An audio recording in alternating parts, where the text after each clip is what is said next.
reason we had so many overreaching regulations in our nation is because the church complied.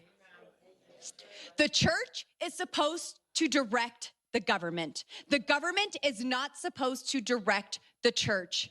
That is not how our founding fathers intended it. And I'm tired of this separation of church and state junk that's not in the Constitution. It was in a stinking letter, and it means nothing like what they say it does. Okay, There you go. Mackenzie, what do you think about that statement in the context of what it is? She's speaking on a pulpit at a church, saying that the church is supposed to direct the government. How do you take that context?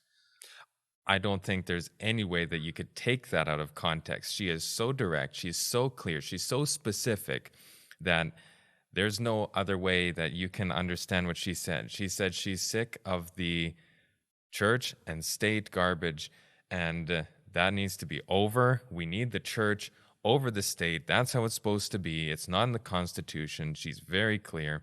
And this is actually very prominent right now, especially on, if I could term, the conservative side, because they have a different view. Now, in our perspective, it's neither right nor left.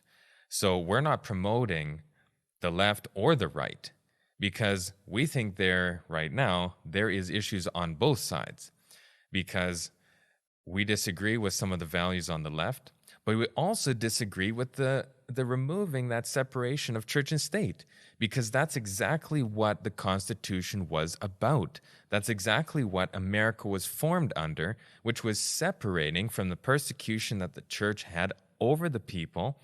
And now apparently we're wanting to totally disregard that, and we're wanting to have the church over the state again, and we're going to go right back straight into dark ages.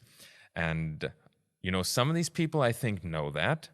Others maybe don't know what they're saying. They think, oh, God back in the country, that's going to be great.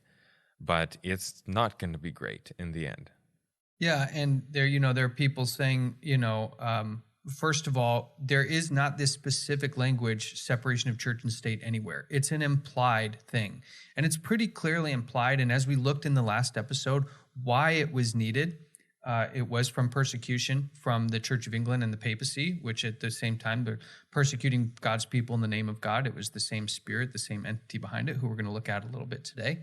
But we also see that, people are saying that there isn't this clamoring going on for church and state to be united, that they only see this type of stuff on our channel. Well, the way to answer that is they are saying it, as we see Boebert and another governor of Pennsylvania, or governor candidate of Pennsylvania, has been saying, as well as many prominent Republicans, and something called the New Apostolic Reformation, which we're going to get into in a new video at some point down the road. All these powers are starting to say these things.